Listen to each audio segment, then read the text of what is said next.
That's why I'm saying that there's limitations to how much you can print.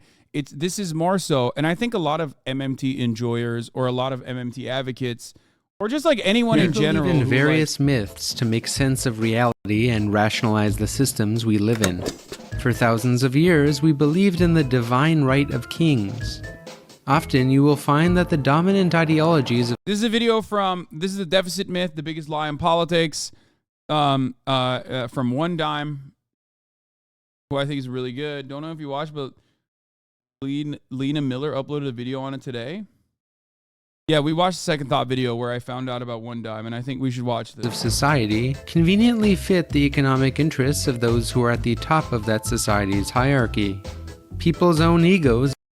So let's say my credit card company has given me a card that allows me to buy everything I could ever possibly want. But because I'm fiscally responsible, I'm going to create a debt ceiling for myself. It's modeled on Congress. I am getting my debt, I'm going to set my personal debt ceiling at $1,000. I don't want more than $1,000 of debt. I want to be fiscally responsible, no matter how much my credit card company is willing to loan me because of my stellar credit card history. So I go to the store, and I have a lot I need to buy for my family. I fill my cart to the top. I get to the front of the store, and I ring up $500. I look at the bill. I reach for my card.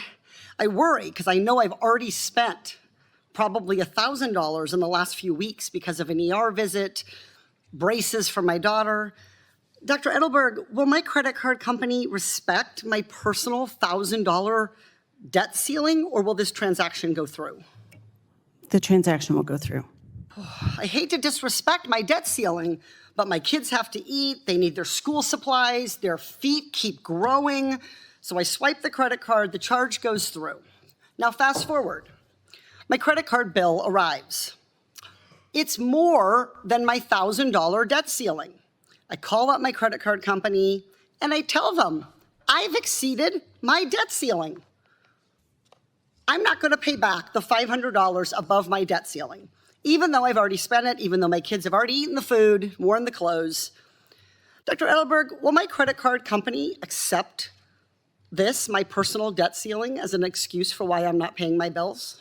They will consider you in default. So my lender expects to be repaid, no matter what I set as my debt ceiling. If I decide to stick with my debt ceiling and I do default, you said they'll consider me in default, what's going to happen to me? They'll lower your credit limit, they'll raise your interest rate, they might even cancel the card. So I really have no choice here as a consumer, as a mom, to suspend my $1,000 debt ceiling and pay off the debt that I've taken. Buy the ticket, take the ride. I did the spending, I've got to pay it back. Yeah, it's not a good analogy, but her point is valid.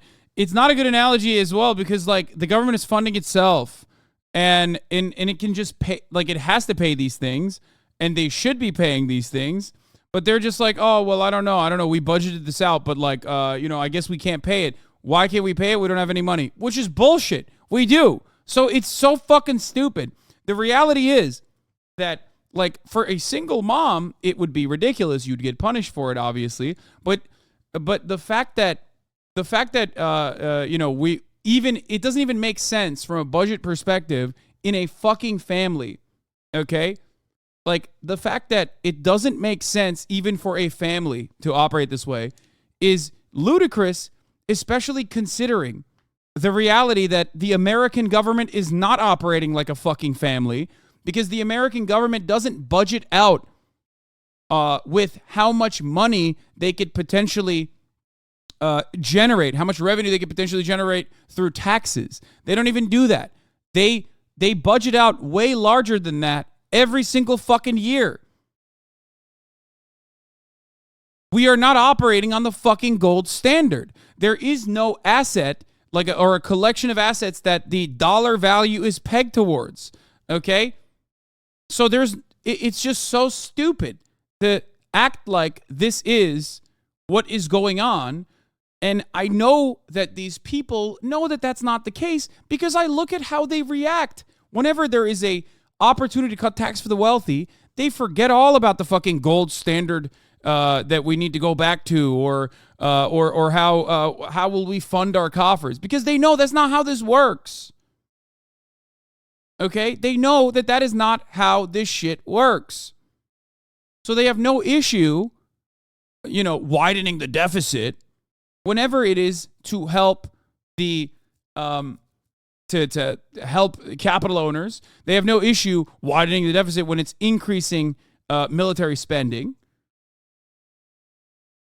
There's no issue there. It's only an issue when it comes to helping the working class. Okay?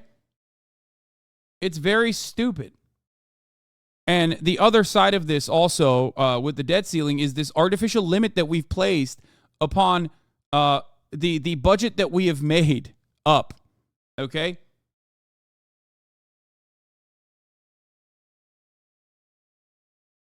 That's why other countries don't even have this shit. Let's often continue. Play a strong role in maintaining these myths. It's not exactly comforting to realize that so much of what you are taught is nothing but a lie. It is often easier to get people to believe myths than it The debt ceiling is not a budget. It is money aid that we must pay back. The car was already used. is to convince them that their way of thinking is already based on myths.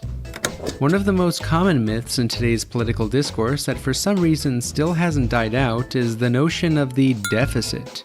The narrative that governments need to balance the budget, and that the so-called national debt is an impending catastrophe.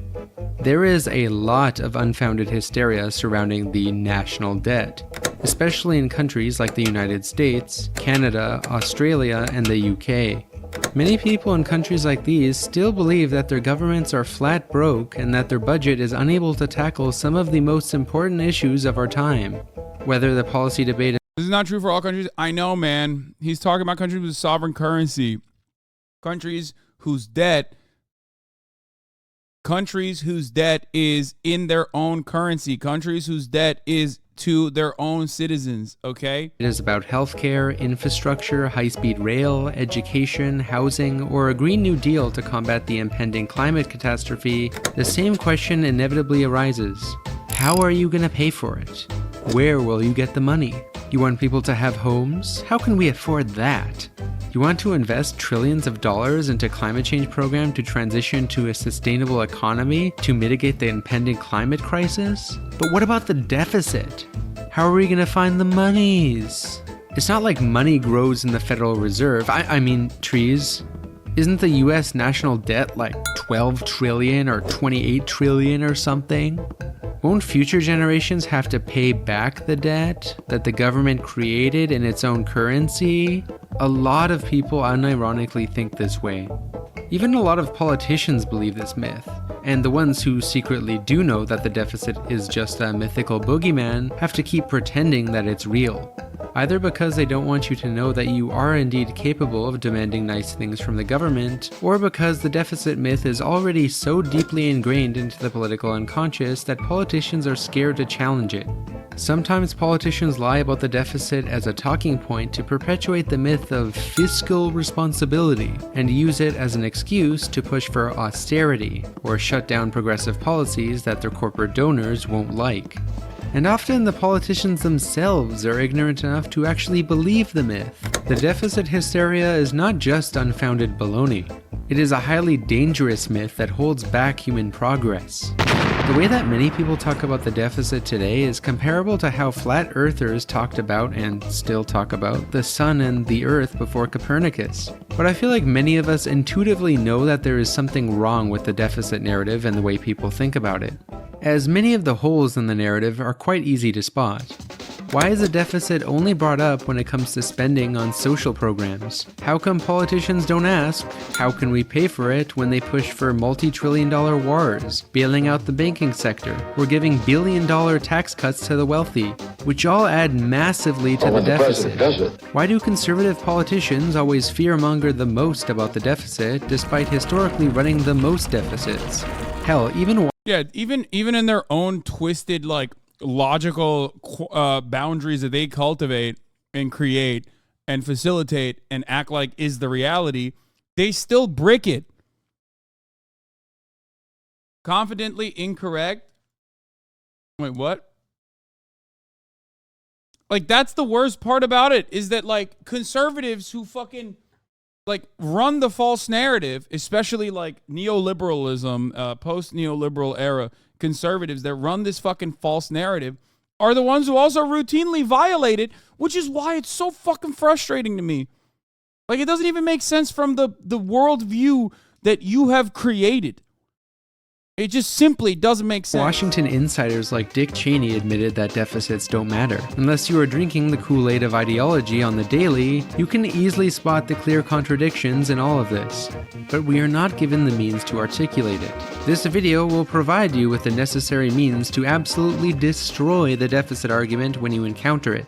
While many of the deficit hawk talking points could easily be disproved just by old-school Keynesian economics, and many economists today who are not total conservative ideologues usually understand that governments don't operate like households, the main economic school of thought which has by far the most rigorous and encompassing analysis of the deficit myth and how the modern monetary system in general works is what is now called modern monetary theory, also known as MMT for short.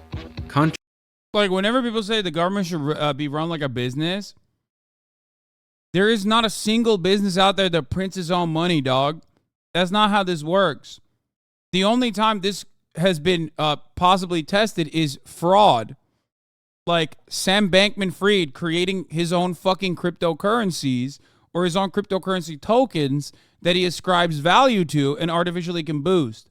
Now, the problem in that situation is that Sam Bankman-Fried doesn't have 800 military bases around the world or assets that he could just point to, okay, and be like, this is the collection of all my assets and my labor power that demands that this is, the whatever, however much money I want to fucking print is real. You're a fucking moron, period. I love when Hasan defends the USD with military bases. I'm sorry, but the confidence that the confidence of the rest of the world has in the dollar does come from all of our assets, and more importantly than that, through America's military might. That's how you project stability in a global capitalist organization of the economy. Contrary to the dogma spouted by conservative deficit duds and libertarian goldbug fanatics, MMT is not just printing money, and it is not even a prescriptive policy ideology. It's almost misleading to call modern monetary theory a theory because it's really more just a description of how the modern monetary system actually works, based on facts that are very hard to disprove once you understand them. Those who critique it without first actually bothering to engage in the material itself usually do so because MMT invalidates some of their ideological assumptions. While many of the ideas in modern monetary theory are not particularly new and derived from Keynesianism, MMT provides a more well-articulated and updated lens for understanding the modern monetary system, and gets some key insights into the origin of money and taxes, from fields that are outside economics as well, such as history and anthropology. Now, I don't want to name drop too many unfamiliar names, but it is worth giving a shout out to the economists most known for popularizing MMT, such as Warren Mosler, Larry Randall Wray, Bill Mitchell, and most recently, Stephanie Kelton and her wonderful book, The Deficit Myth. Key works and lectures from all of these economists can be found in the description of this video for further learning if you are interested. But I will try to give you a concrete picture of the main ideas in this video, so it is accessible as possible. Once you understand the key realities of how the modern monetary system actually works, the mythology surrounding the deficit discourse will be demystified, and you will go absolutely mad trying to watch the backward discourse on the deficit that is so heavily polluted by this deficit mythology. But first, what even is the deficit and the national debt? The deficit is simply... We back our dollars in gold and other shit? What?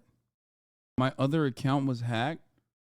We bag our dollars in gold and other shit? What are you, living in fucking, like, 1924? What the fuck? Are you a time traveler, dude? What the fuck? A subtraction of two numbers. How much money the government puts into the economy, subtracted by how much is taken out of the economy. The national debt is simply the all-time record of how much money the Fed put into the economy, minus how much it subtracted out of it via taxation. That's it. The national debt may look scary, but in reality, no citizens are going to have to pay for it, and no one ever will. And that's okay. What matters is not how big the deficits are, but rather who the deficits are benefiting. Is the deficit being used for wars and corporate bailouts, or is it being used to fund things like affordable housing, good quality public transportation, universal healthcare, and tuition-free college? Future generations, if they are lucky enough to survive climate change, won't have to worry about paying off the national debt, but they will have to worry about paying off their private. We've been effectively off the gold standard since the 1930s when FDR entered the bond to gold convertibility and created Fort Knox to house all the gold sitting in the bank's vault.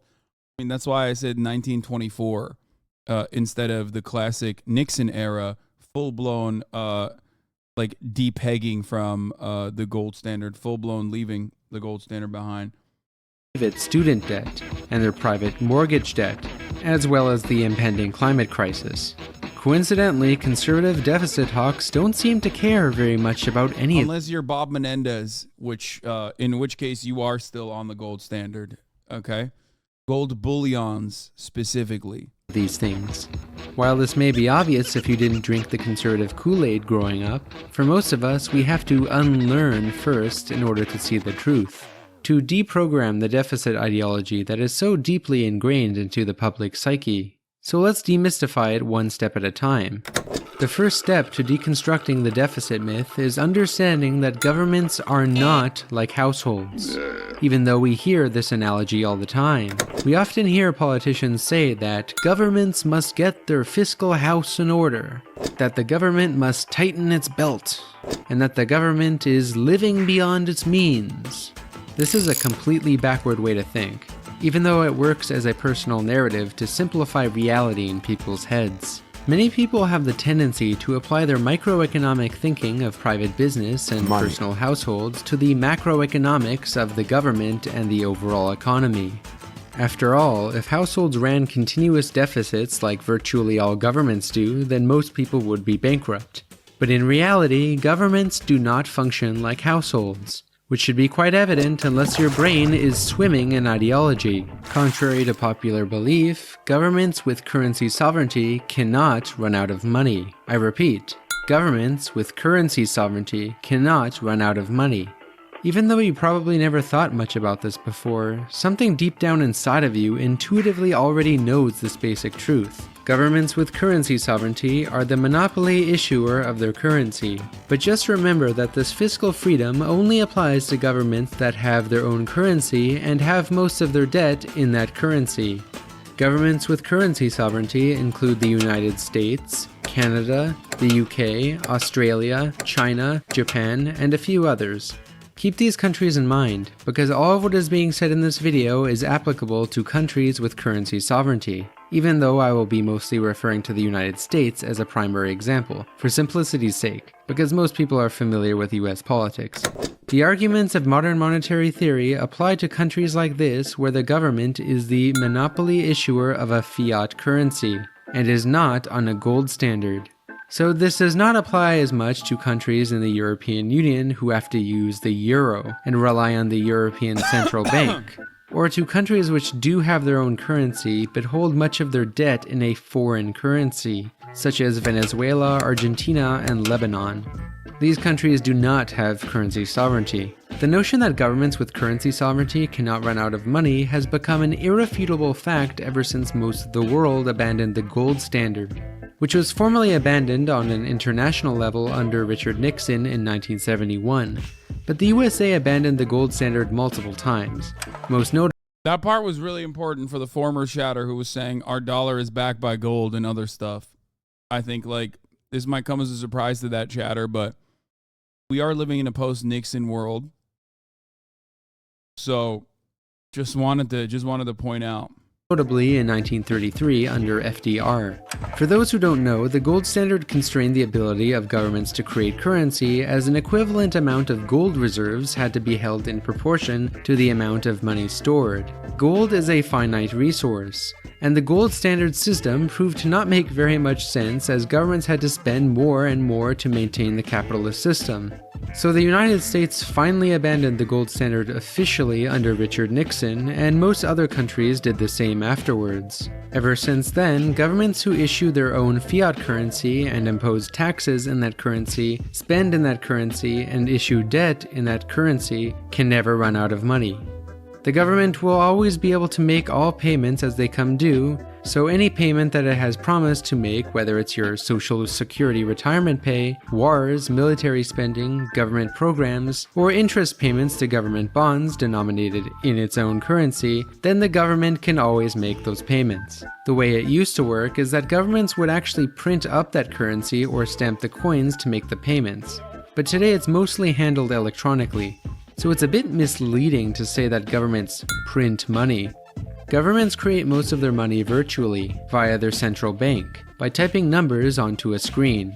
Without boring you with the nitty-gritty details, the way it basically works now in the USA, for example, is that the US Treasury spends by having the Federal Reserve, the central bank, credit the reserves of a commercial bank, and that bank credits the accounts of the appropriate recipients of the government spending, the various actors that the government needs to carry out a certain policy. Voila! Money created on a computer with nothing but a keystroke. While many politicians probably won't admit this, all of the chairmen of the Federal Reserve, the people supervising the money creation, will. The United States can pay any debt it has because we can always print money. There is an infinite amount of cash at the Federal Reserve. We print it digitally, so we as a central bank, we have the ability to create money. The banks have accounts. Obviously, this doesn't mean that you could just like print endless amounts of money. There's obvious issues that come along with that chatter. There's a difference between not running out of money and totally screwing over your economy. Like this is not an argument to just like give everybody $1 million. Okay, that's not what One Dime, as far as I understand it, is advocating for. I would assume that that's not what he's saying. There's obviously a finite amount of real world resources, so you will inevitably end up with that problem. You just don't want us to win? Yeah, that's what I'm advocating for. With the Fed, much the same way that you have an account in a commercial bank.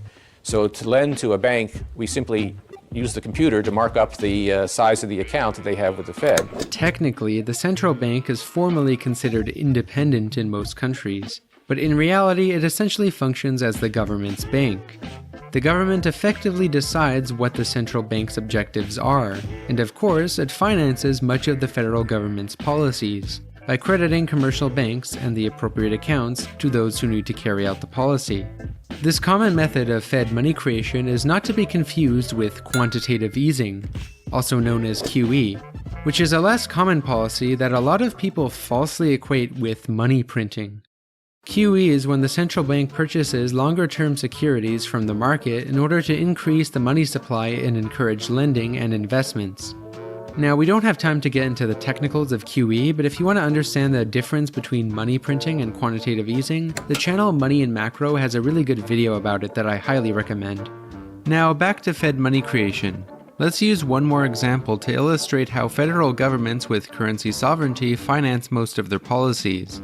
While this essentially works in a very similar way for every country with currency sovereignty, let's take the UK as another example to visualize, just in case you still don't get it. When Parliament approves the budget, Parliament gets the central bank, the Bank of England in this case, to credit the bank accounts of the institutions and the individuals necessary to make that policy happen. And there you have it. Now that the budget has been approved, new money has just been created and entered the private sector. If you still aren't convinced and think that it just can't be so simple, then I would highly recommend checking out the statements from the central banks themselves.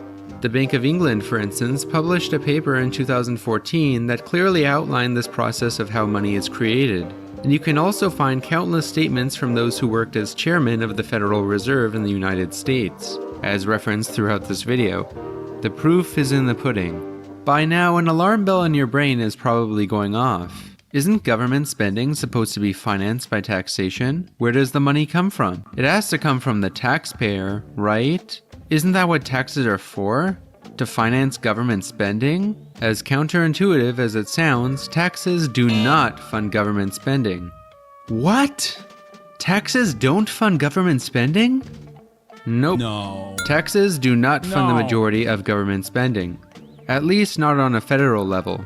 Local and provincial governments, on the other hand, who cannot create money, do use taxes to finance much of their expenditures, while also relying on federal government handouts to finance the rest, which is usually created by newly created government money via the central bank. But in general, the federal government does not rely on taxpayers to spend money. For the federal government, spending comes first and the taxes come later. The taxes are not to finance the spending. It's the truth that many economists know, and even some politicians know it. But because most of the electorate doesn't know it, political representatives have to keep pretending that it's somehow possible for the government to run out of money. And of course, This is very oversimplified. It's still a loan, and if you overdo it, you fuck up the trust in your currency and economy. That's why you can't. That's why I'm saying that there's limitations to how much you can print. This is more so, and I think a lot of MMT enjoyers or a lot of MMT advocates, or just like anyone in general who like kind of thinks about this sort of thing, is not necessarily advocating for just print permanently, lol, what the fuck, and instead is often simply stating, we are already printing permanently, we are already expanding our budgets, and it's more so a matter of where that spending is going towards. Is it going towards things that legitimately help every single American?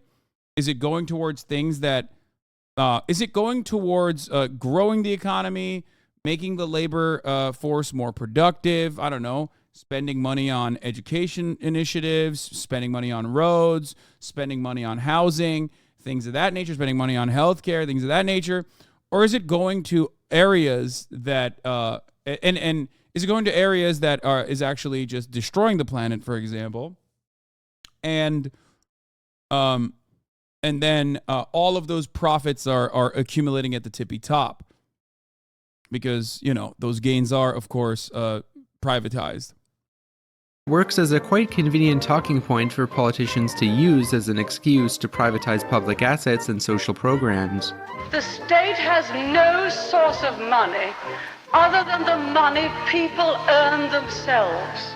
There is no such thing as public money. There is only taxpayers' money. Margaret Thatcher is wrong, or flat out lying. Did it ever occur to these squareheads where the money originally came from and who creates the currency? A stubborn conservative might say, well, doesn't the government get all of its money from taxes? According to this logic, there is no public money. There is only people's money, which the government uses. Then the question you should ask them is, where do taxpayers get their money? Well, they earn them through wages paid by their firms that they work at. Okay then. I mean, if we eliminate tax for everyone other than the upper class and use it as a means of socialized wealth distribution, I'm fine with that. That is the most insane. What are you saying? Okay, a lot of people, that is the most American solution I've ever heard. It like broke my brain for a second. I had to, I short-circuited when I read it. Okay. Taxes are they still have to be paid most of the time by the working class, the overwhelming majority, okay? What the fuck? There's no moment where like, lowering the tax burden from the working class is still going to be an adequate solution because you can't tax the wealthy enough to make up for that. That's not a thing that you can do. You still have to, even if you are a part of the working class, pay taxes. You know what I mean? Like there's simply not that many people out there.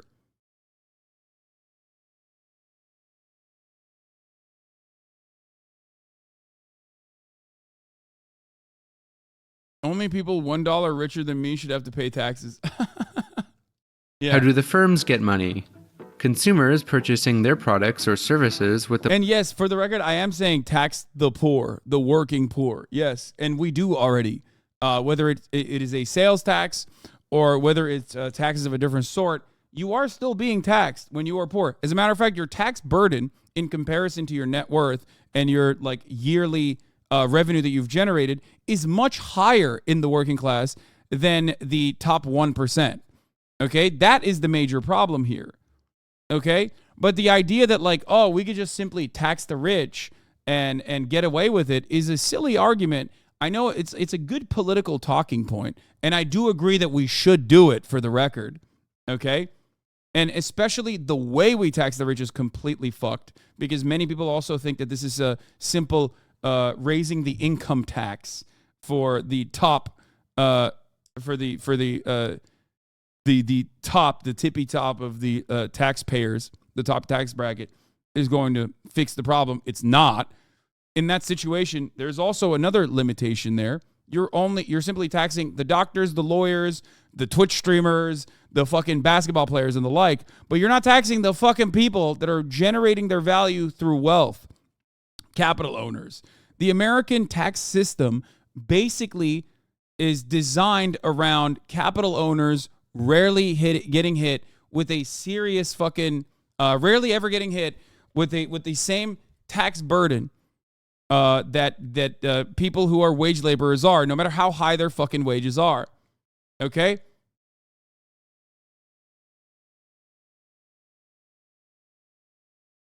And this isn't just America. This is like all around the world. Anyway, let's continue. The money that they earn from the firms that they work at. As you can see, if you believe the delusion that the taxpayer is at the center of government spending, then you get into a never-ending cycle that can never explain how the currency originally got into the economy. Hint hint. Check what the banknote says next time you get some dollar bills. It will say Bank of England if you are in the UK, or Federal Reserve Note if you are in America. Take a moment to think about it. If the government really needed your taxpayer money to finance this... This is such a funny question. How do you tax the wealthy if they hide all their wealth and assets then? I don't know. If only there was a way to tax wealth, like, or tax assets in general. I mean, there are complex financial mechanisms in order specifically to determine value, okay? When it's how much more your net worth will be inflated. And yet, for some weird reason, like, for example, we do that for property taxes, okay? There are mathematicians who work to determine the value of your property, okay? It is determined by the market, sure, but you pay taxes on your property, okay? We could do that for all matter of wealth, okay? Assess wealth at the end of the year and determine what your tax burden is off of that. Okay, slap a percentage onto that tax burden, maybe even have different brackets for it. But we don't do that. And at the end of the day, isn't this a lot of work though? No, it's also not even a lot of work. Like many other things that happen under capitalism, this is already designed. This is already something that people are, this is already built into the system. This is how you assess value anyway.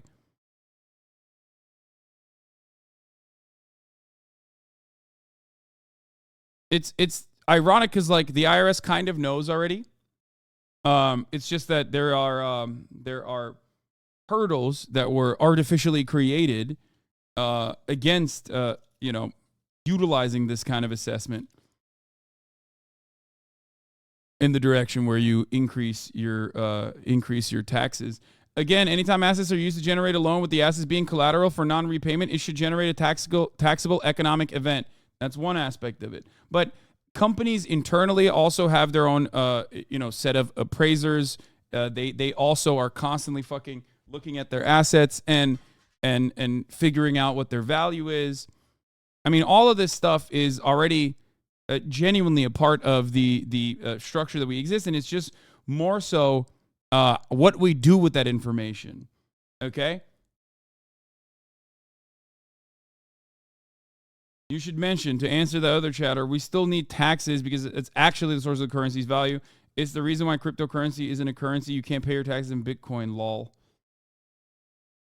Yeah. The IRS also hasn't updated the computer system since the 70s. The fact that they're criminally underfunded. I mean, this is what a lot of Joe Brandon's money to the IRS went to, is to modernize their systems as well. So anyway, there are a lot of, and even in the system that I am explaining, there are still plenty of ways to shelter your assets, to hide your assets, like in, I don't know, fucking art, for example, that you keep in a warehouse that is consistently considered in transit and things of that nature. They do that already. They do all that stuff, okay? It's just, you know, I would rather deal with that problem when we get there, when so much of the wealth accumulated at the tippy top is non-taxable, because the tax burden on like long-term assets that you hold on to in the stock market is significantly lower. And there's an entire industry, for example, that was created off of the government ease that the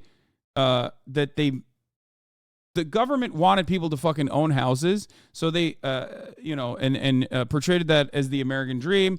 It was very helpful to the economy to build houses and to purchase houses.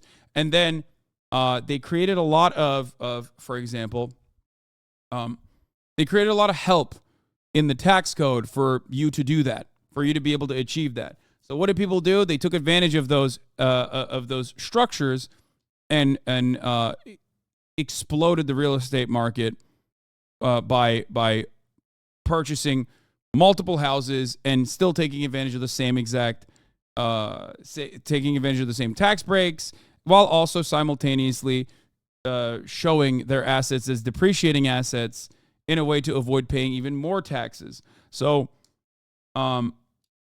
in many cases, anytime the government tries to do something to like ease the taxable burden or something on the working class, it's still utilized by capital owners. Okay? But ultimately, ease the burden at the top of the hour by subscribing for $5 or for free in the form of a Twitch Prime, because that is kind of like taxes as well. Keeps the stream afloat.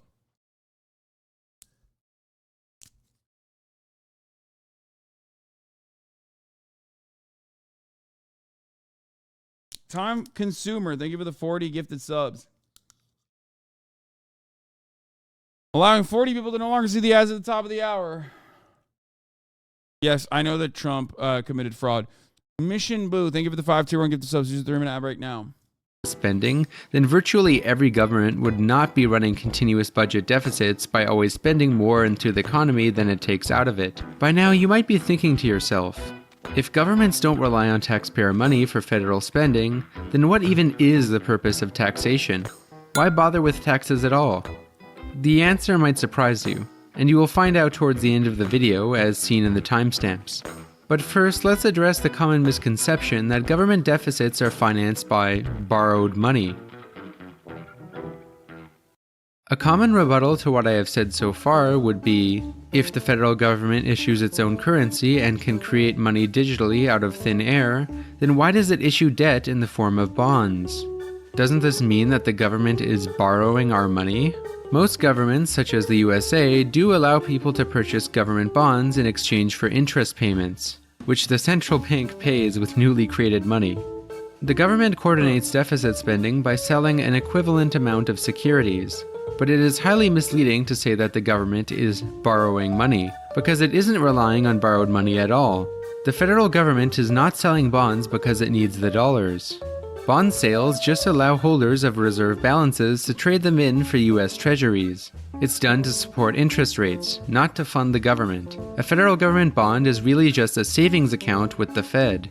What basically happens when one purchases a federal government bond is that one is swapping their money from one savings account to another savings account with the Fed. You will never have to worry about whether a sovereign currency issuing government like the United States will default on its debt because it issues that debt in their own currency. The central bank will always be able to continue making the interest payments by crediting the appropriate bank accounts. Federal governments with currency sovereignty like the United States, the UK, Canada, Australia, and Japan don't actually need to issue bonds, but they choose to for various reasons. For one, government bonds function as reliable savings accounts with the Fed, where people can collect interest payments. Bonds can be used as a tool to encourage people to save money and not spend it. To clarify once again, the point is that neither taxpayer money or borrowing funds federal government spending for countries with currency sovereignty.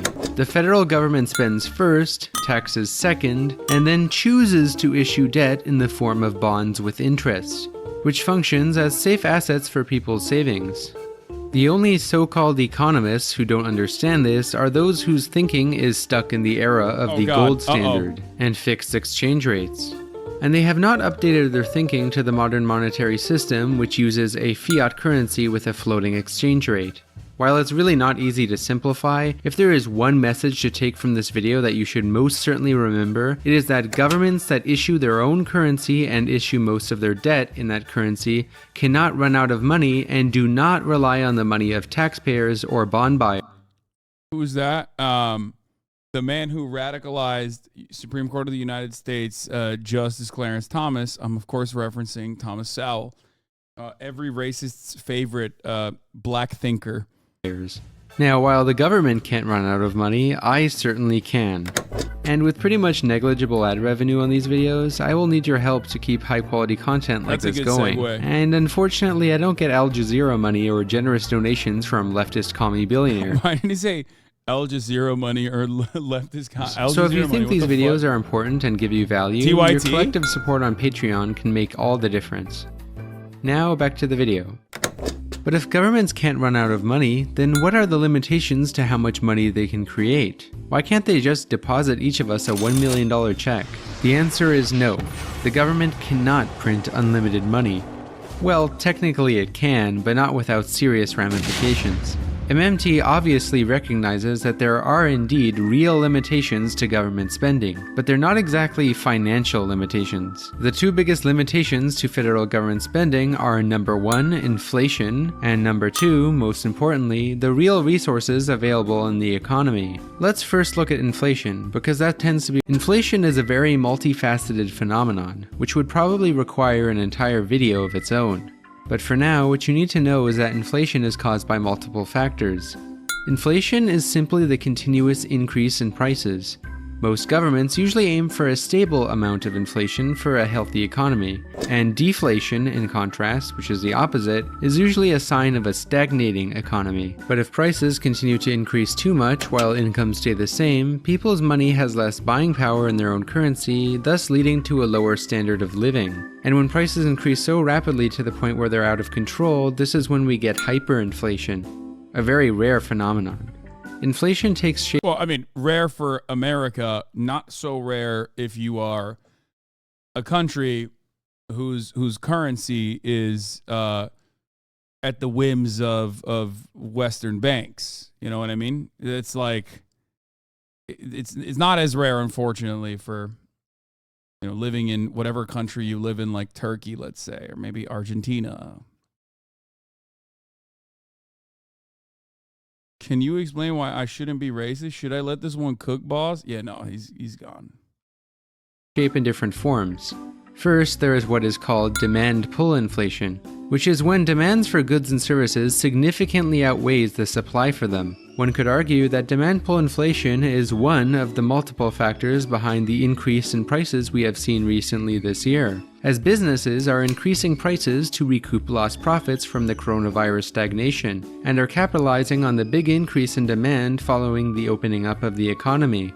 But this is likely not the main cause behind the inflation we are seeing now.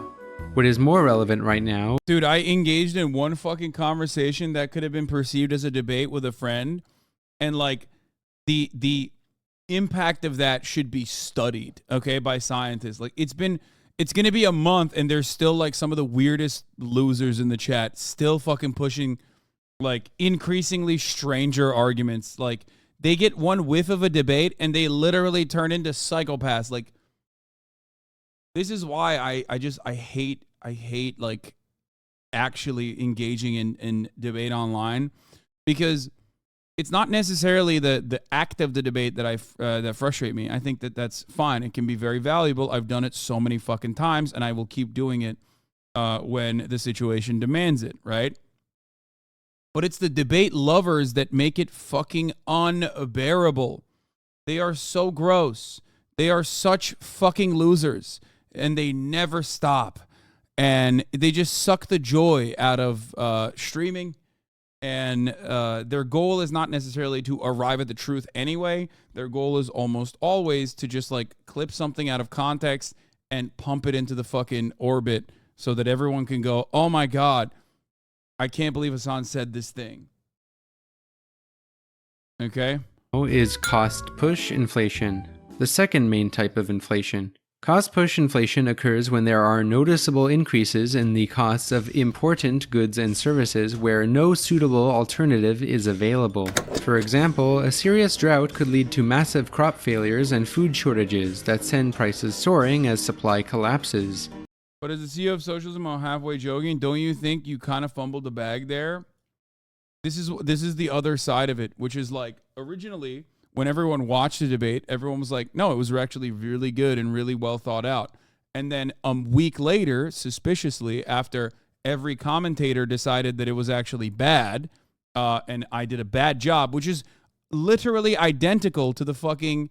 wait, is this the same fucking chatter? Such as oil, raw materials, and transportation costs, which have become very relevant in the age of global interconnected trade. Examples include supply chain disruptions and fluctuations in the price of oil, both of which increase the costs of production and in turn cause the prices of many imported goods to rise. This type of inflation is primarily what is to blame for the price increases we are seeing in many countries at the moment. Contrary to the dogma that conservative hyperinflation hyperventilators will tell you, larger deficits do not automatically lead to hyperinflation. In fact, most of the time they don't even lead to much inflation at all, as real-world evidence clearly shows us.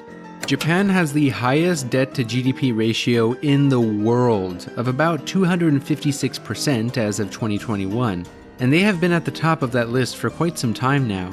Yet for the longest time, they can't even get out of deflation, the opposite of inflation. Let that sink in. This tends to make the brains of deficit hawks absolutely explode, because they haven't accepted two basic facts. Countries that issue their own currency, and most of their debt in that currency, cannot run out of money.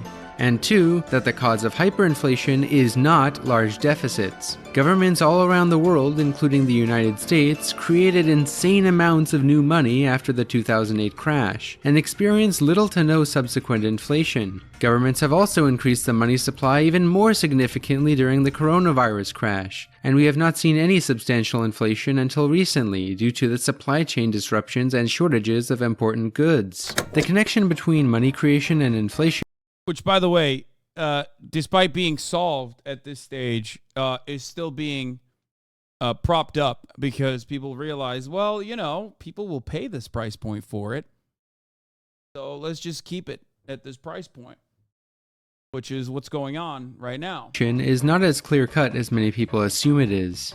Rare cases of hyperinflation, such as Zimbabwe, Venezuela, Lebanon, and Weimar Germany, are extremely rare and were caused by multiple severe catastrophes in their real economy. Please stop. You're also being fucking annoying, okay? You're being annoying in a different way when you're like, even though you personally didn't respond the way I would have, who's for me or Chad to judge your debate skills? You've admitted you aren't great at debates. What the fuck are we doing here? Like, me saying I'm not great at fucking debates doesn't change the reality that conversation in and of itself is fucking productive. Stop bringing back the fucking conversation. It was a productive conversation, okay? Holy moly. It's not supposed to be about dunks between two friends and co-hosts, okay? It is a normal, productive conversation. Ethan prodding and asking questions to try and pick apart that the world building that I was engaging in that moment does not change the reality that I was going to operate in the way that I did, because I have debated other people. Holy fuck, I've debated other people who are rugged capitalists, okay? And the conversation definitely is not the same. Jesus Christ.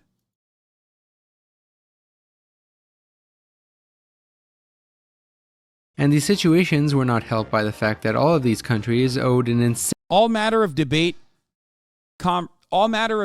lord, and debate purgatory inevitably turns into the efficacy of debates, okay? It turns into a debate about the debates. And that's what's fucking frustrating. That's the issue. Because that's the major reason why it's so unproductive, okay? Because debate lords love debating. And if they don't want to fucking, if they're done with like the major point of contention, they move on to like the optics of the circumstances. It becomes a meta debate about debates. This is precisely the reason why so many toxic fucking communities that just have been generated off of like the blood sport itself inevitably devolve into debating child pornography, because there's not much else left at that point. Okay?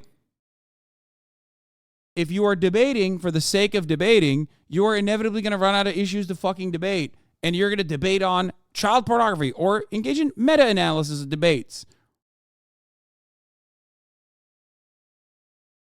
Insane amount of debt in a foreign currency. For all the interested nerds out there, I have some helpful studies listed in the description if you want to learn more about what exactly caused hyperinflation in these places. Dr. Kelton's book, The Deficit Myth, also has an in-depth chapter on inflation. But the point is that creating more money does not automatically lead to more inflation. And inflation is a multifaceted phenomenon way beyond the scope of this video. Anyone who gives you a short, oversimplified idea or one single cause of inflation is most definitely lying to you. Now, while creating money does not automatically lead to more inflation, government spending does have very important constraints if countries do not have the physical... I'm so confused. Why do they teach literally in every college level econ class that increasing the money supply almost always means that inflation rises? I've heard this from most progressive professors too. Well, he's not saying that that's not the case either. He didn't say that like increasing the money supply permanently doesn't cause inflation. He's saying that it does happen. He's just talking specifically about hyperinflation being incredibly rare. Hyperinflation is something different.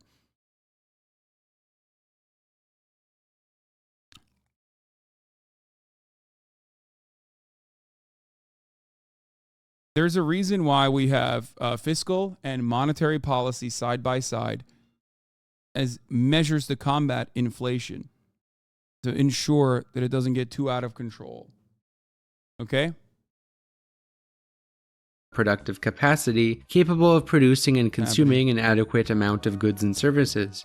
As alluded to earlier, this brings us to the primary limitation of money creation, and that is the real economy. There are real limits to the amount of workers that exist who the government can hire to do things. And there is also a limited amount of natural resources available. And each country generally has their own limitations to their productive capacity, aka their economy's internal speed limit. Let's take funding a war as an example just to illustrate. While we should all be against wars, I hope, the libertarian argument that we just can't afford it doesn't really hold up. It's just not a good argument because countries with currency sovereignty can always afford another war, at least nominally.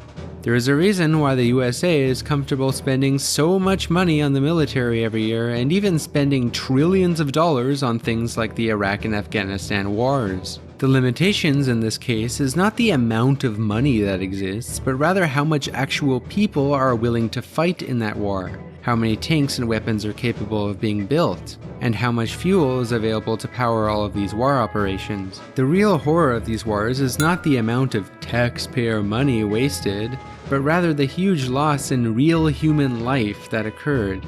The US government didn't use taxpayer money to pay for the Iraq and Afghanistan wars. And they didn't use taxpayer money to pay for the $1 trillion CARES Act that recovered the financial sector during the coronavirus crash. Same goes for the Obama stimulus package after the 2008 crash. The US government paid for this stuff the same way it pays for most things. It simply gets the Federal Reserve to create money and deposit in the appropriate accounts of the actors needed to make these things happen. If the US government were to implement an ambitious progressive policy like a Green New Deal or a universal basic income, we would simply do the same thing. Here is Warren Mosler, a known MMT economist, explaining how simple this process would actually be. So when somebody says to me, how do we pay for the Green New Deal? I say, well, Congress appropriates the money, and then the Treasury instructs the Fed to credit the appropriate accounts. And that's how it's paid for. And then the Green New Deal people go, yeah, that. Okay. And there's no disputing that. You can ask anybody in the Fed, yeah, that's how it works. That's how we pay for things. We change the number in the account. Who else said? Well, Bernanke said that. We have the quote. Greenspan said that. We have these quotes from Fed chairman. Now the question you have all been waiting for, which I waited until the end of the video to discuss because it is the finding of modern monetary theory that shocks people the most. If governments with currency sovereignty can't run out of money and don't require taxes to finance federal spending, then what is the purpose of taxes? Why do we need taxes at all? The answer might surprise you. Actually, it'll probably make your head explode. There are multiple reasons for taxation, but MMT boils down the role of federal taxation to two core take out money from the economy after putting an arbitrary number of monies in the economy purposes. Or to reduce inflation. Number 1. Governments looking to provision themselves and create demand for their currency. A government needs to find ways to get people to do things for the society that it's supervising. So the government imposes a tax liability that essentially forces people to have to look for work to earn enough currency to pay the tax. By creating demand for the currency and getting people looking for work, the state provisions itself and creates value for that fiat currency, which would have otherwise been worthless. Of course, pegging a currency to gold adds some complications to this, but we left the gold standard a long time ago for a reason, and because governments primarily run on fiat currency now, it makes more sense to describe the modern monetary system that we have now. To clarify once more how governments provision themselves and generate demand for their Planet Money explains this perfectly in a short Insta-vid. That was not a short video. Currency via taxation, let me use the following example that economist Warren Mosler likes to use. Let's say I have all of you watching this video in a room with me, and I offer you one of these tokens to mop the floor for me. Let's call this fiat currency donkey coins.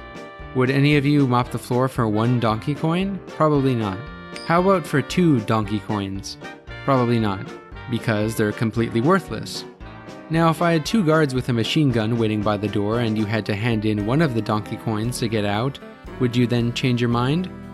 Everybody would, and everybody would try to mop the floor because you would need to in order to earn the donkey coins, as you would need to pay one of them to the guards in order to get out the door. This analogy essentially describes how government taxation works and how it generates demand for their fiat currency. This may sound coercive, but it's essentially the reality of how the state works. The state, by its nature, always involves some level of coercion. If the state didn't enforce tax collection via law enforcement and agencies like the IRS, then the value of the currency would essentially become worthless. The federal government creates a hole in your pocket with a tax bill in order to get you to need their currency, so that the government can then issue that currency and have users of that currency work and trade for that currency.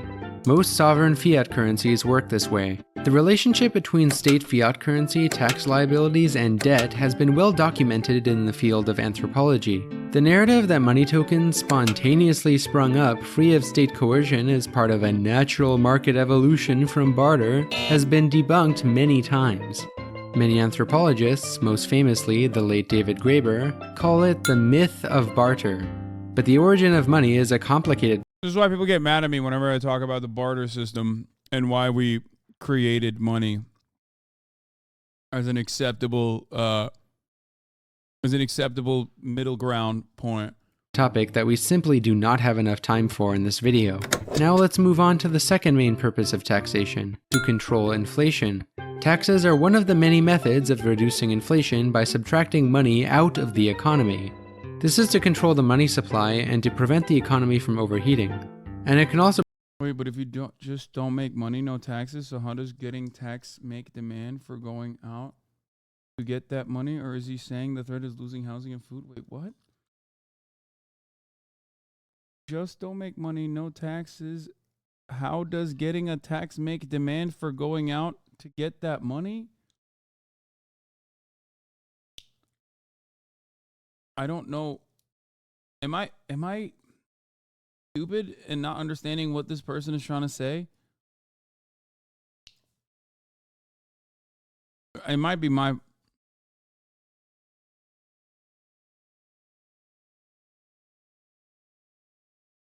They're saying you don't get taxed if you don't make income, so why the obligation? If no tax, then how does housing and goods with tax? No, I think it's a legit question. I just am confused. He's saying if you don't work, they can't make you pay taxes.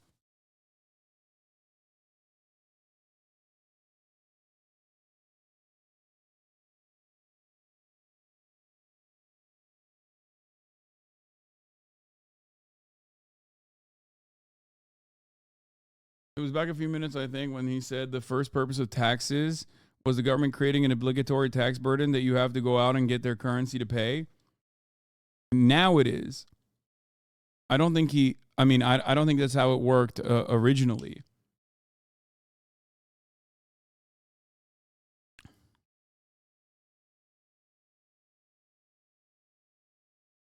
You still need to consume to live, and consumption requires labor or stuff you consume. Yeah, I don't. You're saying that when you work, your taxes are withdrawn in a subsidy that ultimately goes to fund avoiding the ads at the top of the hour. We already did this. I already ran the top of the hour ad break.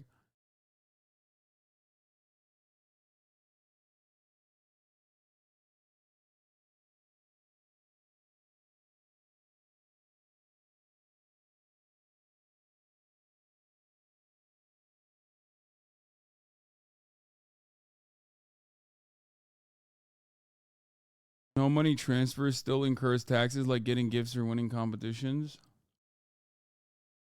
I think Chatter thinks income tax is the only tax that exists. Yeah, there's you pay taxes all the time.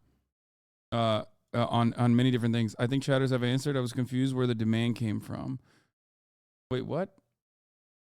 David said the taxation is the coercion method that incentivizes people to work and earn fiat currency. The question is, how does the taxation coerce you to work and use government money?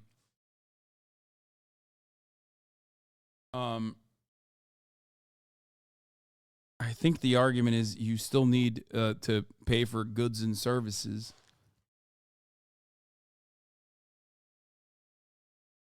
Right? Am I oversimplifying it? Like you need goods and services to exist.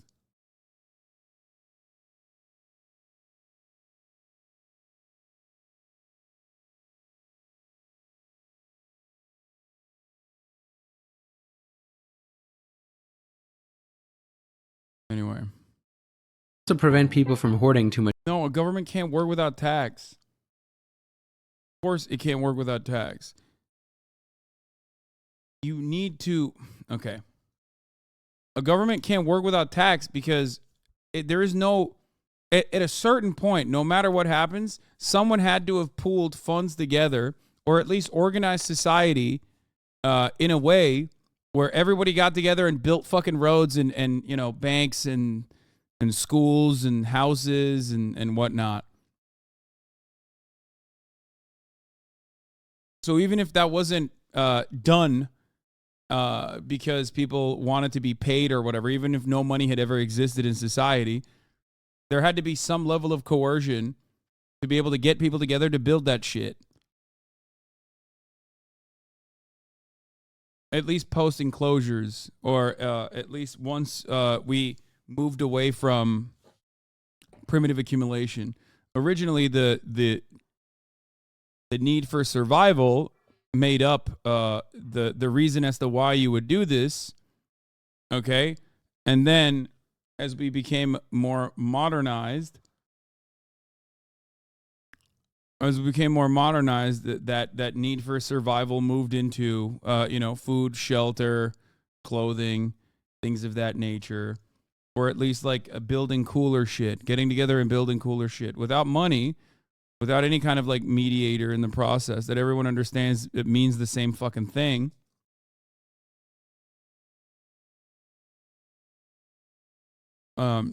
We still need someone to motivate every single person. Money seemingly is the best way to do it.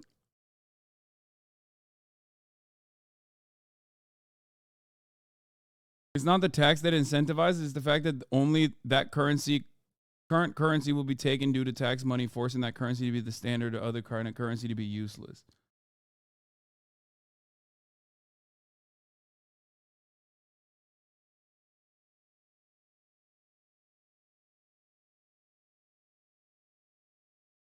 How much exactly would taxing billionaires out of existence help us all? I bet it would make solving all our problems so much easier. I mean, it depends. When people say taxing billionaires out of existence, I think a lot of people think like a straight income tax bracket or something. When billionaires don't make billions of dollars off of like straight income. There are very few labor billionaires, if at all.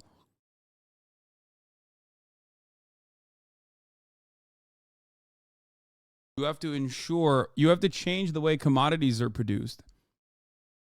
You have to change the way we understand profits so that no one becomes a billionaire to begin with. People say wealth cap, but instead of a wealth cap, the goal should be to tie it potentially to other members of the company, like, you know, much money.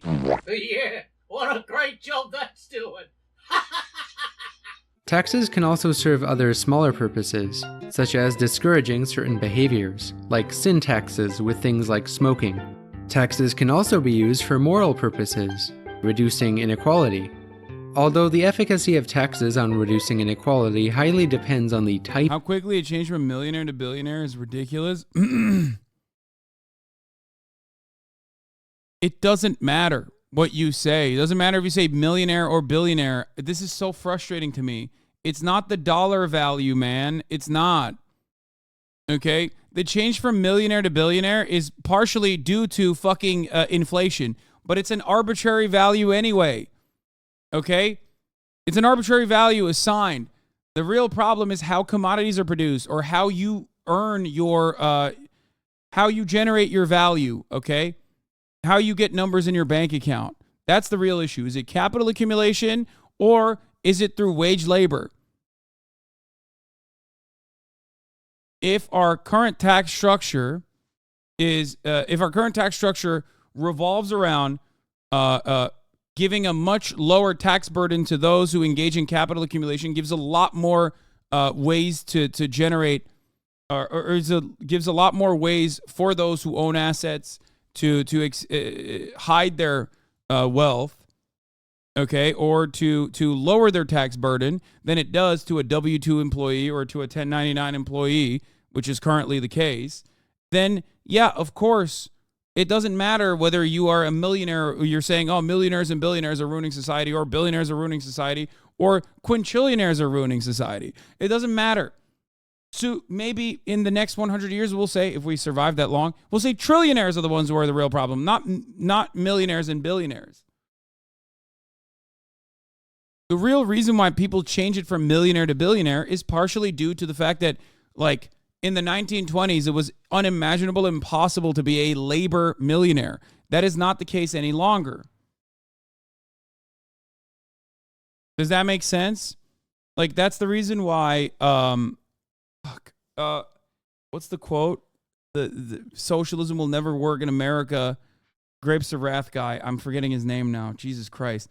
Anyway, socialism will never work in America because the American working class do not see themselves. Oh, Steinbeck. Thank you. Joseph Steinbeck. John Steinbeck. Joseph Robinette Steinbeck. I got to stop calling everybody Joseph Robinette or Jedediah. I accidentally say everyone's name is fucking Joseph or Jedediah.